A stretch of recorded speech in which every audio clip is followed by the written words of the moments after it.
ទស្សនៈអប់រំគតិបណ្ឌិតសំខាន់ៗរបស់ផ្លាតុង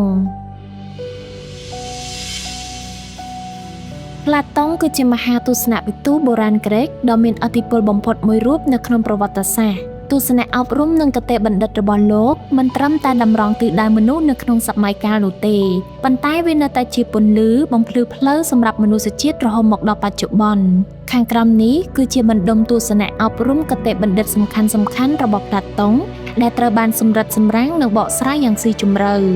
1. ជ័យជំនះដំបូងនិងអស្ចារ្យបំផុតសម្រាប់មនុស្សម្នាក់នោះគឺជាការយកឈ្នះលើខ្លួនឯងសត្រូវដែលពិបាកប្រយុទ្ធជាមួយបំផុតមិនមែនជាមនុស្សនៅខាងក្រៅខ្លួននោះឡើយប៉ុន្តែវាគឺជាចិត្តដ៏លោភលន់និងកំហឹងរបស់ខ្លួនឯងនេះឯងបើអ្នកអាចយកឈ្នះចិត្តខ្លួនឯងបាននោះអ្នកនឹងលែងមានអ្វីត្រូវខ្លាចទៀតហើយ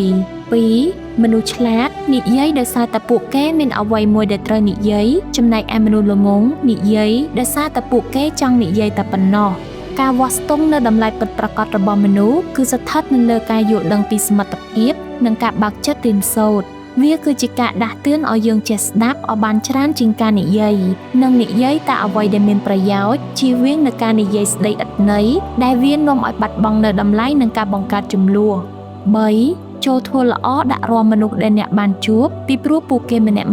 គឺសុទ្ធតែកំពុងប្រយុទ្ធគ្នាយ៉ាងស្វិតស្វាញនៅក្នុងសង្គ្រាមជីវិតរៀងៗខ្លួនវាគឺជាគតិបណ្ឌិតបង្រៀនឲ្យយើងមានចិត្តមេត្តានិងមានការយោគយល់ខ្ពស់យើងមិនបានដឹងអំពីទុក្ខលំបាកឬក៏បន្ទុកដែលអ្នកដទៃកំពុងតែលីសែងនោះទេ